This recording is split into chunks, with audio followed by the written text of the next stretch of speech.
Amanda, hi, welcome to the show. Thanks for having me. So, you're a running coach by trade, but you are a lot more than that. You have a huge social media presence, you have so many articles about all things running, tips, tricks. You're a complete font of knowledge in the industry of running, and I just want to know your journey to get to where you are just now. I love that. That's a fun description. Yeah, it's been, one of those things where it kind of builds on itself, kind of like your running journey itself builds on itself. I started out like a lot of people in the corporate world, and I was actually doing e-commerce when it was like a brand new kind of thing that people were doing. So that gave me some great insights into how people were kind of using the internet and how people think. And I was also a journalism major in college. So I started this little blog on the side just to give me like a creative outlet from all the like very straightforward linear thinking of technology. And it just kept kind of growing to a point where I realized I either needed to jump in and go like all in on this running, coaching, writing thing, or I needed to stop because it was just way too much time. And so that was 2012. I decided I would go all in and I would give it a year. And if it wasn't working out, then I would go get a job again. But really, I feel extremely lucky that I had kind of that time in the business world because I think it is part of what has helped me to actually turn this into a truly successful business. I had some background and some ideas on how to treat things and approach things, and that really helped. Because it's quite a tricky industry, I guess, to penetrate into because there's so much saturation. There's so many people now with social media. Anyone can be anything. Qualifications are super important, but also social media presence, the perception that you put out is kind of what people's first impression is. So how did you actually create it into a full-time business to the extent where you can do it full-time, get paid for it, and differentiate yourself from all of the other people who are doing similar things? It's interesting because obviously 2012 to now has changed so much in the landscape. And I think that has been a big thing for me is that I have been open to, well, what do I need to do next? Instead of, well, this is what I am doing. It's always kind of a, okay, what do I need to do next? And then also deciding like there's also so many hours in a day. So what things am I not going to do? One of the other things that's really hard for a lot of us is to decide that we're going to niche down in terms of who we're talking to, but that's the essence of marketing. Like that's why marketing works is when you pick specifically who you're talking to. And once I started realizing all these people were saying things to me like, I love that you don't show pictures of your watch. You don't talk about your pace all the time. And I was like, well, that was an intuitive choice I made because I felt better with it. But okay, it's resonating. There's something happening here. And so I think some of it is taking time to pay attention to all that feedback you're getting and then start to realize like, I already have a community that's growing. That's what I want to lean into. And so even when I wrote my book, I said it's for the middle of the pack. Like I'm not talking to the person at the front, like I'm talking to the average runner who's trying to figure out how to enjoy this and do their entire life at the same time. So I think that some of it is kind of figuring out who are you truly talking to? Because we want to talk to everyone, but who are you truly going to help? And then I come back to that a lot too. When I get frustrating messages, I try to just think, but I helped someone today. And that was the goal of putting the content out. If you have a lot of social media followers, which you do, then they'll come to you for running advice. But then you also have your clients who you're actually coaching as well. How do you almost protect the information that you're putting out so it's not misconstrued of like you put a quote out or something out within a context, it's completely applicable. But then someone who just rocks up and sees your account and isn't being, coached by you or in the process of what you're actually saying, what you stand for. How does that dynamic work? Yeah, it's always interesting because, I mean, social media has to be generic, right? Like, I can't my reel about how to start running isn't targeted to my specific client. It's targeted generally, these would be the steps you would take. And so I think for the most part, people get that. It doesn't mean you don't get messages that say otherwise, but yeah, I always sort of think the people we're coaching one-on-one, we're deep diving into their life and their body to really figure out specifically what's working for them. Whereas everything else that I'm posting might still be useful for them, the warm up, the whatever, but they're getting much more detailed and like programmed just for them kind of advice. Our actual one-on-one runners, they totally get it and they feel like they're getting exactly what they want. But yes, on the social media side, there is always a little someone who says, well, that doesn't work for me. And that's okay. It doesn't have to work for everyone. For sure. And then with your one-on-one clients, ages of your clients may vary, their ability may vary, their experience may vary. How do you almost prescribe your training? I assume there's not like a one-fits-all recipe. Are there similarities at all? Or how do you even approach that? Especially being an online coach, because you don't actually sit down for a cup of tea with your client. There is that distance. How is that something that you've navigated? Yeah, so everyone is definitely very different, but we know there are some universal training principles, like I'll talk about 80-20. So 80% of our volume being easy, up to 20% hard, but it may not be. It may be less. It may be like 5% or 10%. But there are some universal principles that I know will apply. I need you to strength train. I need you to do a warm up. So we have kind of that basic foundation, but then the actual specifics get wildly different because yes, we have some folks who are Boston qualifying, and then we just had a runner sign who is 77 and she's doing her 5th marathon. And she can't train the same as someone who's 20. She can still work hard. But yeah, we got to tailor it to what's your body doing and what's your life like now. And what is the actual differences of a runner? Like, you can think, obviously, okay, I know the difference between a 20-year-old and a 70-year-old or a 77-year-old. I love that. 5th marathon, amazing. But what's the difference perhaps between like a 25-year-old and a 45-year-old? Something that's a bit more murky. Yeah. So what gets really interesting, particularly for women in our 40s, is hormones start really changing and we're dealing with perimenopause. And so there's like this fluctuation of energy for one thing. So because your hormones are moving, all of a sudden these things that always felt so natural and so easy feel off, or you feel tired. And so it's working with people in that instance to kind of figure out how do we maybe take that extra rest day and like shift schedules around a little bit when things feel a little different. You can get away with, is kind of how I put it, a lot of stuff in your 20s, like skipping the warm up. Maybe you're not doing all the strength training that you know you should and still have these amazing performances.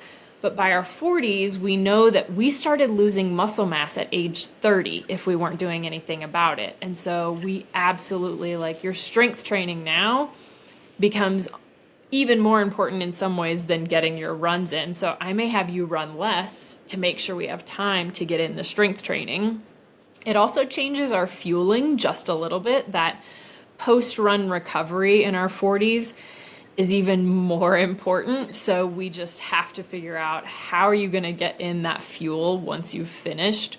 Or I can see a lot of 20-year-olds get away with, not eating before the run, not fueling during the run. Your body's creating more energy. It's not good for you, and there are impacts.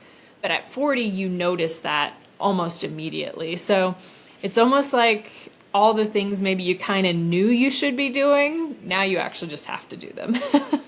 It's super interesting, isn't it? Because, as you say, women do lose their strength to an extent and their muscle mass as they grow older. So then, therefore, doing the strength workouts when you are younger is limiting that and limiting the factors of that. And I think that the discussion of, you're doing all of these like squats so that you can actually like get up out of your chair when you're 60, your arm curls so that you can like lift the duvet and make the bed. Things like that.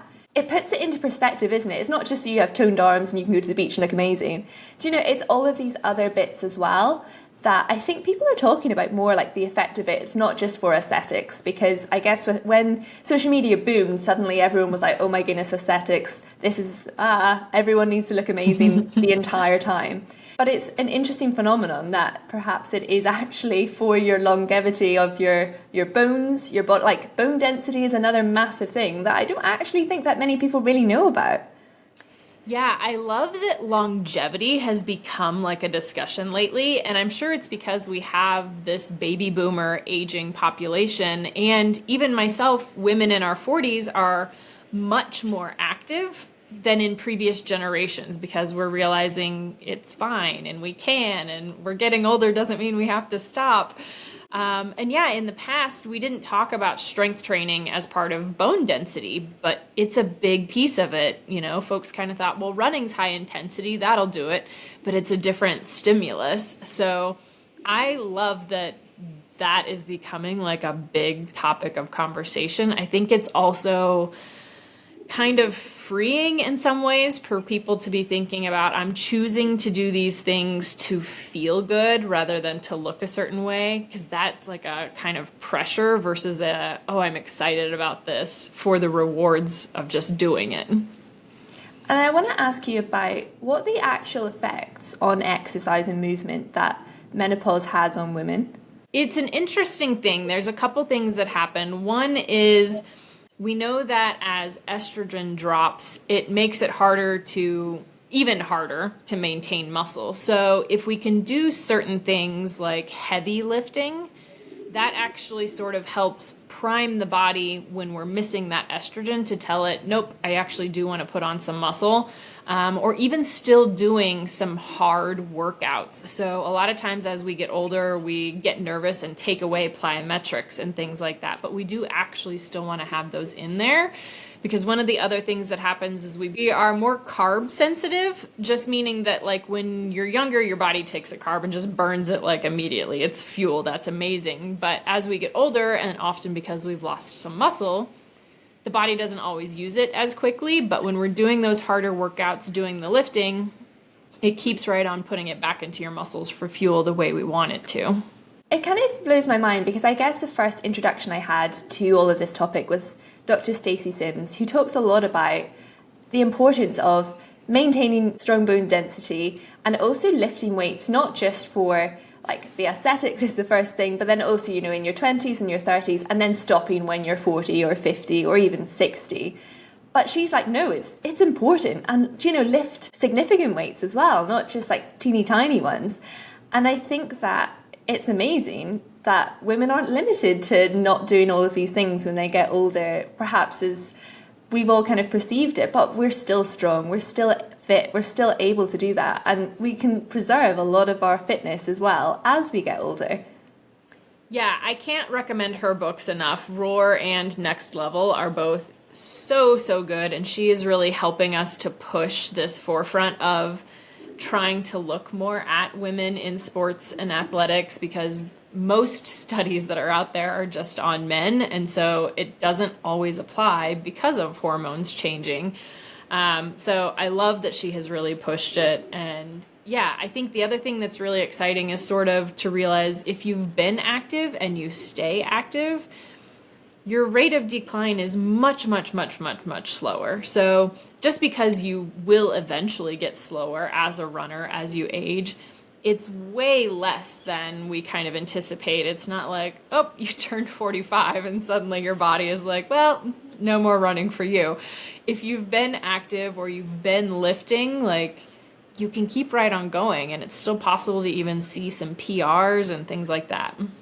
Yeah, for sure. And then with all of the articles that you have on your website, and then of course the content that you put on social media as well, you mentioned there that, you know, there's not actually a lot of literature and research on women's fitness and all of it that goes around that.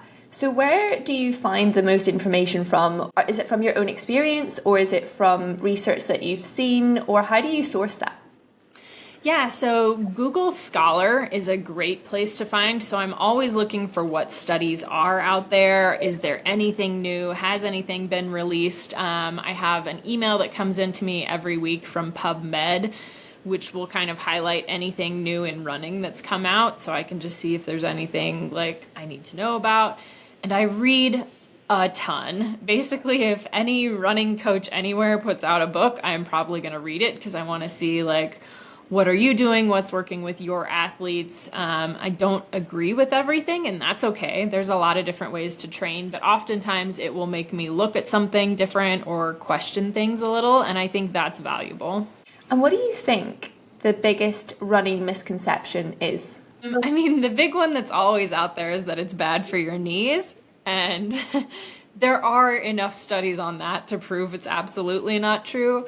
But of course, a lot of runners have knee pain, and so it's really easy to point to that. It usually comes down to we don't like to strength train. We want to just run, and so that results in the knee pain.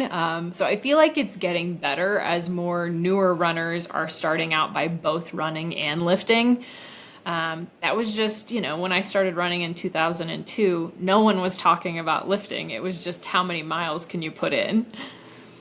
And if someone's listening to this and they think, okay, I get that, my knees hurt a bit, I'm up for this, I'm going to do some strength training, I've never done it before, where do they start? Yeah, I think the basics. So don't overcomplicate it. I do have a 30-day core program on my website. It's 10 minutes a day, and it's like the easiest place to start because it's going to hit your hips, your glutes, and your core, which is what we need to work on to make sure your knees feel good. So it's glute bridges and body weight squats. I really am a fan of starting with body weight so you learn how to really control the movement and do things with good form. Because if we add weight to bad form, then you are going to get injured. So not feeling that pressure to like on day one, go pick up weights when you don't know how to. Just starting with body weight to get consistent is huge. What's your favorite core exercise? Really, at this point, I love that lifting weights is a core workout. So I like doing things that are sort of, yeah, like when you're doing like a single-sided, RDL, deadlift or something, you have to engage your core. But beyond that, in the warm-up, pretty much every single day before I run, I'm doing glute bridges or I'm putting a little mini band around my feet and doing sidewalks side to side to kind of engage everything. With running, there's the strength training, there's the actual running, but a huge part of this is nutrition. And I think this is also the part that people kind of get scared of because you get into a lot of like grams of this, grams of that, when to eat, what to eat. So what, in the basic lineup, what are the do's and don'ts of nutrition when training? So, like, the big couple things that I always kind of push on are not doing your runs fasted. It doesn't burn more fat, you're not burning more calories, but you are going to have an energy deficit. And so your run may not feel that good. You may end up much hungrier later in the day because you're trying to do it that way. So that's one. Two, if you're doing runs that are over 90 minutes, that's when we have to start practicing taking in fuel. And the recommendations right now are anywhere from 30 to 90 grams of carbs per hour. It's a lot if you're not used to it. So start by like taking an applesauce pouch. That's an easy one for a lot of people. And remember that what you're doing during the run is improving your recovery so that you can work out again the next day. And the same sort of thing. If you've skipped before and you skip during, you think you're saving calories, because this is what I hear a lot, and then people are starving the next day, they're starving later in the day, and when you are starving, you aren't reaching for a pile of broccoli, right? Like you start reaching for sugary sweets, and at that point, when you're sitting down, your body isn't utilizing those, versus while you're running, it's taking that in, it's immediately using it for fuel. So those are the two like immediate ones. And then the third one would be hydration. So it's surprising how much hydration can impact your overall energy. And that's one of the reasons I do like electrolytes. It actually encourages your thirst mechanism. And so for a lot of people in their workout, outside of their workout, just using a little bit of electrolytes in their water gets them to finally drink enough and feel a lot better. I think hydration is probably one thing that I guess I was like quite naive about because nutrition is obvious, but I guess we can kind of forget about actually rehydration as well. And then you might have a glass of water or a bottle of water, but then it's actually replacing the salts in your system as well. And this is another thing that, to go back to Dr. Stacey Sims, she's like, put a pinch of salt in your water, otherwise it'll flush through your system. My husband does take this a bit far, and every time I pick a glass of water up, it's salty now. But I think that it's something that is so important to do. It makes so much sense when it's actually laid out to you. And that's the role that electrolyte drinks, they are engineered to do that. But it can be as simple as just putting a little tiny bit of salt into your water, which is crazy. Yep, absolutely. And that's, I think, a lot of us are kind of watching salt intake throughout the day. I got really aware of it because of my dad had some heart issues. And then all of a sudden I was getting dizzy a lot when I would stand up because as a runner who sweats all the time, I needed more salt. So when you're looking at salt recommendations, like realize it's a little different for you as someone who is out and sweating and working out. Your body is actually looking for a little bit more to help balance things out. Yeah, for sure. It's all about balance. And I guess that's something that when we talk about exercise, we always kind of come back to that, isn't it? And then another thing, when I was looking through your Instagram account, there's so much information. Everyone needs to go and have a look at it. There's so much to take in. But one thing that stood out to me was your discussion on people's running performance in the cold and colder temperatures and the effects that it has. Because I would, go out, I would do a lot of cycling and then a bit of running. I'm getting more into it now and I'm really enjoying that cardio side of it. But then I'm like, okay, I'm in the cold. Do you know I must be burning more calories because I'm in the cold? Like my body's working harder. Like that makes sense to me. But then you're talking about like VO2 max dropping, you use more glycogen, like the muscle strength decreases. Like there's actually so much. So can you just talk to people who haven't seen the post a bit about that? Yeah, it's interesting because we talk a lot about running in the summer or working out in the summer and how hard that is. But everyone's just sort of like, oh, in the winter it must be just fine. But when it gets below freezing, really, we do start to see some decreases in performance. And the colder it gets, the more we see that. And like you said, one of the big ones is that you actually need to be fueling more during those workouts. So if you're doing long runs or long bike rides in the winter, you actually need to be fueling more because your body is burning more carbohydrates. So it's much easier to hit the wall and kind of run out of energy. And that was actually something they even saw specifically in Navy SEALs. So people who are highly, highly trained. So that was kind of interesting to me and realize like, okay, yeah, if they're seeing it, like, obviously we need to do better. And then, yeah, the other one that's kind of interesting too is you need to hydrate more. So because we aren't feeling that sweat dripping down our face, it's easy to not hydrate as much. But when it's really cold and you've got little puffs of air coming out of your mouth, that's you losing hydration from your body because your lungs had to actually warm that air up and then send it back out. So you're actually losing a lot more than you think. Yeah, that's actually quite a good point. I hadn't thought about that before because you don't really want to be hydrating with like freezing cold water when you're out on a run or a ride or whatever. But you actually do lose a lot of air, as you say. Yeah, there's so many layers to it, isn't it? And I think, as you say, people don't talk about actually training in the cold. It's all about heat and heat adaptation and things like that. But there are so many layers to it. A lot to think about. Another running, I wouldn't say it's a taboo, it's a hot topic, let's say it's a hot topic, is the warm-up. A lot of people are like, nah, to the extent where there's like a lot of content about like, do your warm-up, and you're definitely one of the do your warm-up people. So why should we do a warm-up, and what is an ideal warm-up? I have said do your warm-up so many times, I feel like it should be tattooed on me somewhere. So really and truly, there are a couple of reasons we want to do our warm-up. One is we're priming our body for what we're getting ready to do. So if you've ever started your workout and noticed your heart rate just spikes immediately, it's because you took your body from kind of resting into a really hard, intense thing. So instead, we're trying to get our joints lubricated, we're getting our muscles prepped, we're getting our cardiovascular system, our lungs prepped. A lot of people will notice once they start doing a warm-up Their breathing feels easier on the run, and it's the same thing. They've just allowed everything in their body to loosen up a little bit.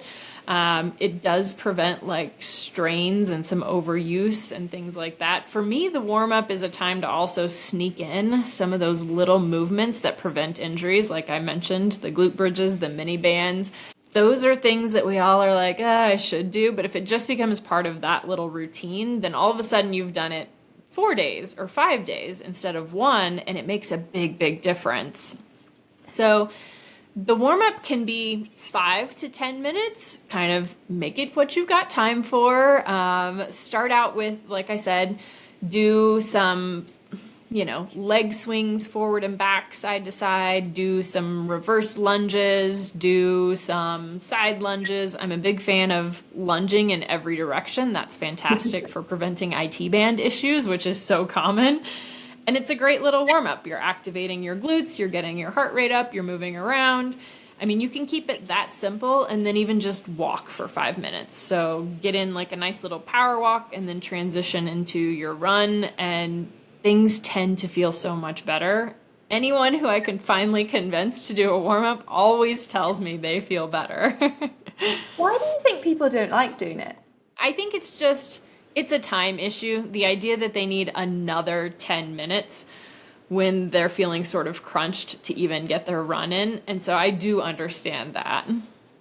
And then to finish that one off, the cool down. Important. Why did people not do it? And what should we be doing? So it's interesting because while the warm up, we do have data on how important it is, the cool down, less important. So we want to take at least a few minutes, just especially after a really hard effort, to make sure we're letting everything come down. So not sitting down right away, that's really bad. You can get blood pooling in your feet, but that's after like a really hard thing. So if you've just done an easy run and then you walk for 5 minutes, that's cool. Like, you really don't have to spend 10 minutes doing static stretches or anything like that. There's nothing that shows us that it actually prevents muscle soreness later. Now, I will say the difference being some people have just found for themselves that if they do it, they feel better. And so that's where like you have to kind of figure out what works for you specifically versus what maybe studies have said. Probably mental a bit as well, isn't it? Like kind of coming down from if you have intervals or whatever. Because I guess the mental side of running and sport in general, but especially like endurance sport, is huge. Yeah, taking a second to like clock what you've done and sort of review the workout, and particularly after hard workouts, there is sort of this getting your central nervous system back to equilibrium. So then it does become important. And that's where I think stretching can be really beneficial, is it forces you to take a second to breathe, to slow down before you just rush straight from the workout into, okay, now I have to shower, now I have to eat, now I have to work. And so you're just sort of keeping that nervous system on high. But if you can down regulate by taking just a little bit, then it'll help you sort of just get your body back to baseline before you head into the rest of the day, so you aren't just continuing that workout stress. And going on with the mental side of it and the strength that your brain actually has on dictating your workout, your perception of exercise, your perception of your ability. I guess, like being a coach, I'm sure that you sometimes probably feel like a bit of a therapist as well. You probably know a lot about people's lives, and it's so interlinked, isn't it? The mind and the body together. So how do you deal with someone who might come to you and be really underconfident in their ability? And you have this quite delicate person who's kind of used all of their confidence to like come to you, and now they're here and they're like, I'm not sure I can do it. Like, how do you kind of deal with that? Because you know running, but it's quite a lot to then have to like actually do the other like mental side of it as well. Yeah, it's so true. A big piece of running and performance is mental. And I think a lot of that is over the course of training, we're trying to build confidence. So doing workouts and then being like, hey, look at that's what you did, like, and taking a second to kind of take that in. Or even when the workout doesn't go well, still, okay, but look at what you did last week. And so this week, yes, it was harder, but maybe factor XYZ is why this week didn't go well. So I think a lot of it is trying to build throughout training. And then to me, there's also taking the pressure off of race day and sort of remembering it's one day out of months and months of work. And all of us have had those days where we go to work out or run and it sucks. For that particular day, you can't pinpoint a reason, but everything is just kind of off. And so to hang like your entire am I good at this on one day, I think is a really tough thing. And so instead, like, how can we make sure we're doing the right things and we're doing the best we can, and that's what we can control, but knowing that sometimes things just happen on race day, and that's okay too. It doesn't change who you are, and it doesn't take away from everything that you've completed over the previous months. Yeah, for sure. And I think that also like the stress level of, you have your fatigue level of your actual training and the stress of that, but then there's also everything else in your life that goes on can cause stress, and it all counts into that as well. So maybe you've had a massive work week, you've not done any exercise, but it gets to the weekend and you're absolutely gone and you can't go on your run because you just have absolutely no energy left. Maybe you're getting ill, maybe you are ill. And I think that it's interesting, isn't it, like the effect that it has on our bodies, and then equally the other way as well, that maybe if we are limiting the stress and we're actually having a bit of rest full time, having a bit of like no screen time, or just having a really like easy time on our minds, then we probably will be a bit able to do a bit more and push ourselves more, because it's all linked together. 100%. I talk about this a lot with other coaches, kind of getting people to understand total stress load. So not just your workout stress, but yeah, your total life stress. And a lot of times when people are going through big seasons, that's when I kind of look at their training and say, like, what if we take out what if you just go for a walk? Like, what if we don't run, but you just go for a walk, or you just do some yoga today? And keeping them in a routine, but a routine that is more calming to their body and giving them a chance to relax. And then that tends to make their runs more enjoyable when they get to do them as well. And what do you think the importance of a routine actually is? I think, to me, the big thing is that having a routine or having a habit means you just do it. So you don't have to think, am I motivated today? Do I want to do this? Do I have a specific race? None of that matters. Now it's just something that you sort of habitually do, and that keeps you moving forward. So even if, like I said, you're not doing your run, but you're taking a walk, that walk is still so good for your mental health and everything. So if we can just keep that little bit of routine, for a lot of people, it helps them move through those really stressful periods, even decreasing the load. And then when they're ready to run again, they don't have to find the time. That's still the time that they go. That's still the time that works. And so then we just, kind of ramp back up what's happening there. Yeah, for sure. And I guess if someone's going for a walk, it still has, the mental space. They still are outside. They're still getting those benefits from that. But then also because they outsource it, and this is where the value of having a coach comes in, they're not having this mental stress of, oh, okay, what should I do? Maybe I should do this, maybe I shouldn't do this. I won't do this, but I'm going to beat myself up for not doing it for the entire day. Or I will do it, but I actually had a really bad time doing it because I'm tired, and now I feel rubbish because even though I did do it, it was really rubbish, and like they're beating themselves up. And then you have this mental stress, probably physical stress. Whereas if you have a coach who's like, okay, chill, like 1 day off, 1 week off is not going to ruin your entire season, which is hard to look big picture when you're like in the minute, like day by day, and you think, right, this is it, my life is over.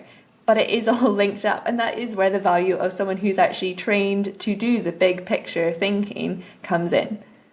Yeah, I often say as a coach, one of the biggest things we do is tell people to take an extra rest day, which sounds ridiculous, but that is half the time is us being like, no, I actually think an extra rest day would be the most beneficial thing you could do this week.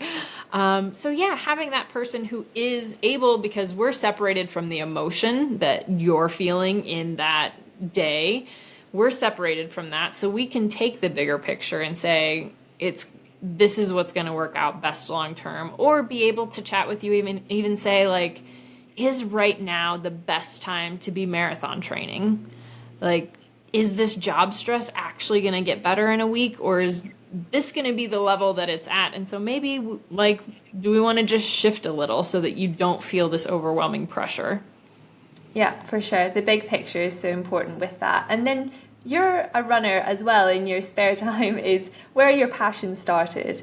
So what was the journey like to making your passion into your career? Because I think that's a bit of a tricky one, isn't it? It's like, where does the love actually stay? And how deep is the love that you actually want to do it day in, day out? Yeah, I joke sometimes that maybe it's not always the best idea to have the thing you love become your job. But for the most part, I'm very lucky that I get to do it. Really and truly, like I said, for me, it was sort of, I had been running 4 or 5 years when blogs first became a thing. And I kind of thought, oh, okay, well, this is like a nice little outlet. I don't know any other runners really. And so that was my first community of actually connecting with other runners and realizing how much I enjoyed that. And I think being someone who likes to learn and probably just leans towards being a bit of a teacher, it made me want to get better, to answer questions and keep learning. And so, like I said, from that time to 2012, there's a good 6 years there of me kind of growing in that space and kind of figuring out, what I enjoyed about it. And it really stemmed largely from just the writing side of things, because blogs were, as noted, the big thing at the time.